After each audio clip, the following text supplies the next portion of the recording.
I know I said offhandedly that I wasn't going to cover Disney movies again for a little bit, but I found this trailer on YouTube and just look at it. Goes from BFF. This is the worst thing you've ever done. Get out of here. So I was immediately hooked.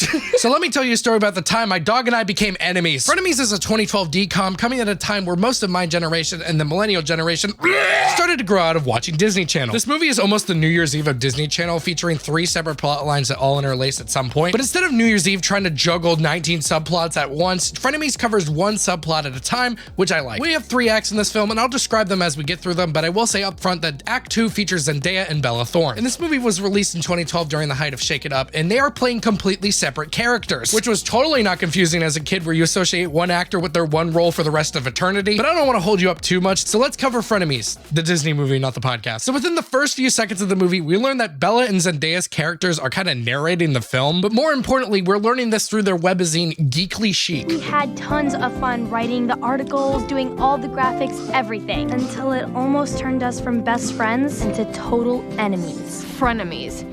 Has that ever happened to you and your best friend? Every 11-year-old girl went so true. Anyways, we immediately forget about Belle and Zendaya, and we get introduced to our first protagonist, Jake and his best friend and dog, Murray. Jake is a science prodigy, and Murray is a dog who has been trained to help around the house, being able to discern junk mail from good mail, pick out good paint colors. He also does this. I know you're expecting that science space thingy from NASA. Not a science space thingy. It's an award from NASA for outstanding work in molecular astrophysics. That is 2 movies in a row from Disney where one of the kids is a science prodigy and everyone in their lives is like, I don't know, that's kind of a nerd thing. Poodle Pink. It's like this dog can read. He can. I did not make that cut. Are we just gonna ignore that the dog can read? Anyways, to advance the plot, Jake's 2 forgettable friends ask to work with him on their science project so they can mooch off his brain power, but Jake says no, preparing to do the project by himself. But then his crush, Julianne, comes over to Jake. She's a popular girl, and she starts talking about how much it sucks doing all the work for the project. Jake succumbs to Julianne's riz, and they partner up. I'm also just gonna say this now, the editing of this movie is like one of my videos, which I love. She is so into you. No, it's just science. It's more like chemistry. So Jake introduces Julianne to his dog Murray, like his dog is his parents. I'm also going to do a little spoiler. Julianne is the true antagonist of Act 1, becoming his girlfriend for no ulterior motives whatsoever. I'm using this nerd to get myself a nice grade in science class. Oh, she has ulterior motive. Also, I just want to point out, she is literally like 10 feet away from his bedroom, and Jake does not hear this at all. You'll never believe it. I tricked this absolute nerd into believing I'm gonna kiss him, but I'm not. I'm just using him for the project. You have to see him. He's so ugly, disgusting. Hey, I'm literally 3 feet away from you. Please shut up, nerd. Disgusting, ugly, festering, ugly. This better get me an A. Oh my God, this is like I said earlier, this is happening like at max 10 feet away, and he does not hear any of this. Guess what just came? Special delivery. You got second place. Yes. Also, this is where the whole frenemies thing is gonna happen. Julianne is slowly driving a wedge between Jake and his dog Murray, and may I mention, they already have beef. Why is Murray in the hall? He's been acting up. I don't know what's up with him. Nothing a breath mint wouldn't cure. Breath mints can kill dogs. Anyways, so Jake and Julianne head to the dog park to play with Murray, and in this scene, she gets out of doing the project with Jake because of this. I can't think straight when I'm around you. And she uses this to become his girlfriend, and this gets her out of the project. This is fine with our sweet baby boy Jake, as it's justified later with, that's what a good boyfriend does. Anyways, that's the context of the scene, but that's barely the focus of this, because all the stuff I'm about to explain happens in 3 minutes. You know, for someone who's made out to be very vapid and manipulative and never does anything, she sure has a hell of an arm. So when Murray goes after the ball, he runs into this girl, Savannah. And within 30 seconds of meeting each other, Savannah has put Murray on a skateboard and is half-heartedly jogging right next to him. So guys, I don't want to hear anything negative about this movie, okay? Anyway, Savannah is such a Sigma. She leans down after hearing Jake is dating Julianne now, daps up Murray, puts on knee pads within 2 seconds, and fucking kickflips out of the conversation. Stay out of my way, doggo. Bye, doggy. How has Jake not heard any of this? He's 2 feet away. But anyways, I gotta go. These feet won't post themselves online on their own. All right, bye. You piece of shit, you fucking asshole. I'm gonna skin you alive and wear your skin as a fursuit and commit the worst hate crime imaginable. So things are going great with Julianne. Oh my God! You better send him to the pound before I pound him. Oh, your dog made a mess? You should fucking euthanize it. May I remind you, this is 2 days after they started dating, so why they don't immediately break up is beyond me. Oh yeah, by the way, Julianne steals Jake's NASA diploma, and you might be going, why would she do that? Hold on a second. It's because for this scene to happen, and I will say immediately that this scene is played way more seriously in the movie than in the trailer. This one's for you, Doggo. Wait, that's my... Murray, no! No!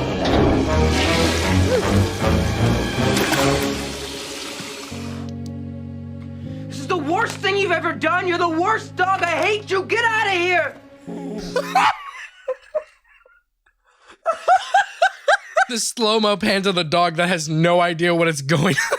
I know what you're thinking. Oh no, why did Murray throw his NASA diploma in the goddamn toilet? The reason he threw the NASA diploma away is because Julianne sprayed it with her perfume, which also we see her spraying the air, not the prop.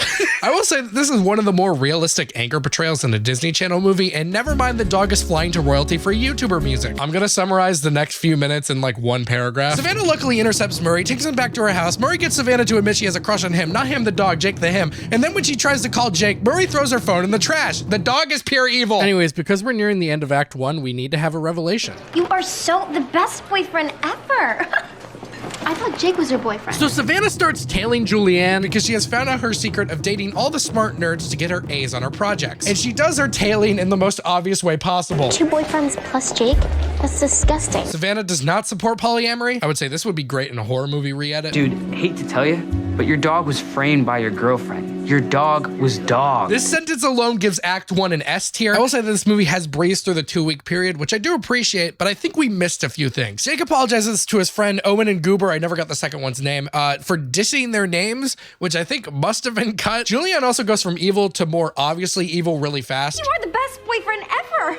Yeah, the best out of 3. I can totally explain this whole thing. Well, I can't when you're staring at me like I did something wrong. Jake also finally hears her asides for once and breaks up with her. This little stunt of yours may have cost me some A's, but if you think it's gonna make you any more popular, wrong. You will always be weird. What about her is weird? She skates, likes dogs, and draws. Meanwhile, Julianne is treating this like, you fucking affront to God! I will say this movie is so good at taking the most normal, low-stakes problems a child in a Disney movie could have. And then they throw this goddamn dog in the mix and have it either fart or piss on the problem. And I promise, if you come home with me, it's just you and me, buddy. No girls, ever again. Guess I'll just be going. I'm so glad Jake didn't let Julianne come between him and his pooch. All I'm seeing is that Act 1 is a tough act to follow. But anyways, Act 2. Act 2 features the main star power of the movie, Zendaya and Bella Thorne. They play the characters Avalon and Hallie because that's their names. And long story short, they made this webazine called Geekly Chic that could be sold off to a huge editing firm. But how do we get there? What kid is this awake in the morning? And scored that belt too. Kendall's? Like he ever wears it. My brother's pants hang off his butt so low, I'm forced to look at his boxer shorts with smiley faces on them. Shade down. Were you and Avalon just talking about me? I thought he was gonna be 5. So Kendall, Hallie's brother, is speeding down the road as he explains that he's in love with his GPS. Also, I don't have a joke for this, but that's Connor Price, the TikTok guy who I've seen. He does collabs with other musicians across the globe.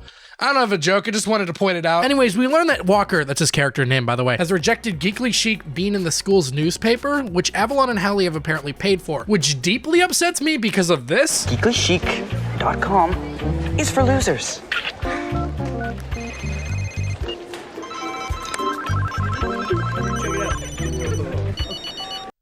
Why are they paying for advertising when she can direct text everyone at the school? Also, what a terrifying and unrealistic power to have in your pocket.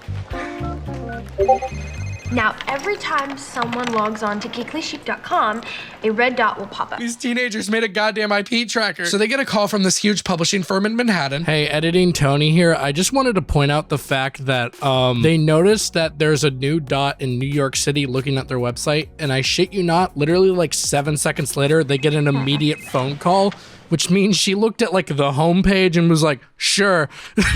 All right, back to the video. Oh my gosh, that was really Cherie St. Clair, the head of Burns Publications in Manhattan. So Avalon shows off their next issue. We have so little time and so much to prepare. So, which one of these new fashion looks Oh my God, I love the website design. And because she's on a dancing show, we have to have a green screen dance party. Anyways, we're in New York now. And I gotta say that this movie is the only Disney Channel movie that's brave enough to go silent, which makes cuts like this even funnier.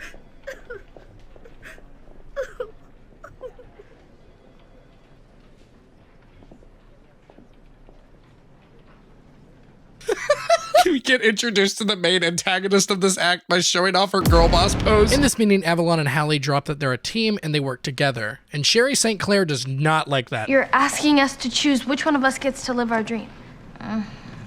Sounds so terribly sad when you put it that way. So Sherry St. Clair has put this division between them that only one of them will get the senior editor job, not both of them, which leads to them becoming, say it with me, frenemies. So to get the publishing deal, they have to write a new article. So they find this French singer who is coming over from France to the States who is not that well known yet and hasn't really had a huge interview yet. So they're trying to get the breaking story, but they both want it. So now that they're frenemies, they each try to get the story in their own way. If I'm the 100th caller, I can get a free ticket to the Jean Frank concert. Calling about the 101st caller.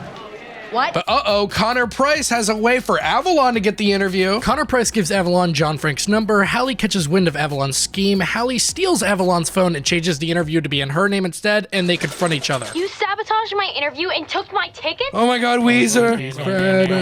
I just love how inconsequential and sudden Disney movie conflicts are. I can't believe we were ever BFFs. Best friends for never? And because Hallie sabotaged Avalon's interview, Avalon decides to sabotage Hallie. Kendall just leaves his door unlocked at night. Because why not? If I gotta get directions from a woman, it's gonna be from J-Lo. So let me get this straight. Avalon sabotaged Kendall and Hallie's interview, who tried to sabotage her interview by turning his GPS to Urdu. And let's just say they're handling it great. That was literally all Zendaya's doing. So they both make it to interview rock star Linus Tech Tips. So are these your favorite jeans that you've totally worn to death, or did you just buy them pre-ripped? They're pre-ripped. And you call yourself a rock star? Don't answer another word! The physical violence that Disney stars put themselves in is unnecessary at best. So yeah, for their huge article, they get Jean Frank to admit It's really Johnny Frankuski. that he was actually an American posing as a French guy. But it's okay, the girls get through to him. Your music is already cool, and staying true to yourself is what'll inspire your fans. I always wanted to go acoustic, and you girls are right. This scam is over. Johnny Frankuski is back. Yeah! Also, that first line, This scam is over. man, if only Logan Paul could say the same thing. So because they only wrote one article together instead of doing one article separate, they don't get the job. So they stand up to St. Clair, and that pays off big time because Walker gets them a story in a huge magazine. And their webzine is doing great. Look, there's red dots everywhere. Geekly Chic has gone global. I counted, they have only 46 dots in the entire country. Don't get me wrong, I'm happy for them, but they're implying this is Lady Gaga level fame, which I will not stand for. Hey, editing Tony, sorry to interrupt again, but I just realized the fact that they said they're going global and they're only in the United States. Where's the Brazil fans? Geekly Chic, come to Brazil. Okay, bye. Geekly Chic blew up. They made this movie about it, right? And that's how we end Act 2? Act 2 gets an A tier. All right, Act 3. This act follows Savannah, the skateboarding girl from earlier, who apparently got frenemies by someone she didn't even know existed. Their words, not mine. Rewatching this scene, it looks like they're just using the same 3 insert shots over and over, and that makes it dope as hell. And no skating montage in a Disney film would be complete without a royalty-free sanitized punk music. She's skating good. Hey, Murray, you have peed 9 times already. I think Julianne gave Murray a UTI. I don't know how, but I can prove it. We don't have time to unpack any of that UTI nonsense because Savannah does this. Where'd she go? Anyway, Savannah kickflips out of the conversation or something, and Murray sees something that throws him off. Hey, doggy! Yeah, Savannah has an identical twin, but the true horror here is that she's British. This next scene is proof that Jake is hard of hearing because he once again doesn't hear this. Here, let me get that for you. You don't have to do that for me. I'm not helpless, see? Nice cuts. Bigger than mine. I've got to get to class. You had to show me your gun. She is not even a foot away. Long story short, this subplot is the Parent Trap but sold on Wish.com. But instead of switching places to get their parents back together, they're switching places to be happier in each other's lives. Because the British one's parents don't want a dog. I'm not exaggerating. Oh, also, Avalon and Hallie are here for some reason. Do you know those girls? I've never seen them before in my life. My theory that Geekly Chic did not blow up and go viral has been proven. If I could have your life for 1 week, I'd be the happiest girl in the world. If I could have your life for 1 week, I'd be the happiest girl in the world. Or a disaster. Either way, it's going on geeklychic.com. I'll tell you what, the more this plot progresses, the more it feels like a BuzzFeed video. There's no way these photos could look even remotely good. So they do the switcheroo, and the British one dies immediately. And I tell you what, when we cut to them switching their lives, the British one is not having it easy. Oh, I'm sorry. I thought this was my room. It is. This kid's a menace. Oh, also, two things about this dinner scene. One of Savannah's brothers is fairly eating this chicken breast. And then we also have a shot of the dad eating nothing off of his fork. Savannah was not exaggerating earlier when she said she is very hungry. I mean, Savannah's not having it good either. She has to fence train, and then the physical violence she endures is enough to give her brain damage. So Savannah's had enough, and she reveals her secret to the butler, Pimberly. You won't tell? Please. You have no idea the secrets I keep around here. That's why my Christmas bonus is so high. Either one of her parents is cheating or there is some Epstein subplot we aren't addressing because the audience is 11-year-old kids, which is unfortunately Epstein's target audience. So because Savannah's had a huge crush on Jake this entire time, the British one helps set Savannah and Jake up, and Jake finally hears this. So British one and Jake goes on a date, and British one is acting like Savannah, and Savannah, who is acting like the British one, is watching the entire time. It's confusing. And then they hold hands, and Savannah is not having it. Who threw that? I'm gonna go yell at that busboy. Don't say that on a first date. Anyway, Savannah and British Savannah chew each other out, and they declare that they're gonna steal each other's boyfriends. Also, I gotta say, they went from 0 to 100 immediately. You could say best friends too. Come on, let's say it together, everyone. Frenemies. Yeah, I don't see any world where they don't just immediately switch. I didn't put it in the cut, but Savannah goes out with British one's boyfriend, who is a complete snob. They both stole each other's boyfriends. Just switch back. You clearly don't enjoy the swap. I love how characters in Disney movies that you're supposed to hate have literally no subtlety. Lance, do you ever even listen to yourself? Only when I sing karaoke. I'm quite the entertainer. No, I prefer looking at myself. I think we should make poor people spend more money on me. Anyways, they have a confrontation, and Savannah invites Jake and British Savannah to British Savannah's birthday ball. British Savannah storms off, and we get this scene. Wow. He acts like he knows you.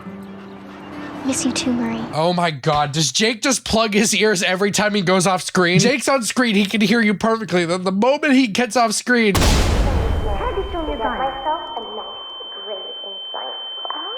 the whole thing has been preparing up to British one's birthday ball. And at British one's birthday ball, they finally decide to swap places again. And Savannah tells Jake in person that it's really her. Savannah? That's really you? Oh my God. He reacts to that shoe reveal like he's seeing boobs for the first time. So they're having a heart-to-heart, and oh my God, who invited them? But anyways, Savannah breaks up with British one's boyfriend because he's a real jerk. And Jerkface is not happy. Literally how? The momentum he had going into that is unparalleled. Our little girl's body is ruined. No, people, the party's not ruined.